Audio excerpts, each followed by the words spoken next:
حاجة سريعة اوت اوف ذا تراك. منير عامل اغنية جديدة مع ويجز. انا ما بعرفش افهمه، يعني ما بعرفش افهم هو بيقول ايه غير لو قريت السبتايتل. بس هم عاملين اغنية جميلة قوي. في اخر الاغنية منير قال رسالة مهمة قوي. قال للولد، قال ويجز يعني، الحياة فيها حاجات كتير وهتقوم وهتقع وهتقابل لحد. قال لحد ما بقى زيك، قال له لا. عارف ان مفيش حد كتير ممكن ياخد باله من اللا القاطعة دي اللي هو لا.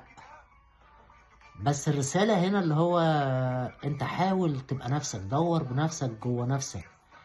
زي ما كان احمد مكي بيقول زمان، حاول تدور جوه نفسك هتلاقي نفسك.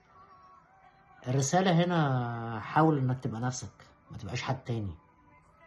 اتمنى لكم حياة سعيدة واشوفكم على خير. باي باي.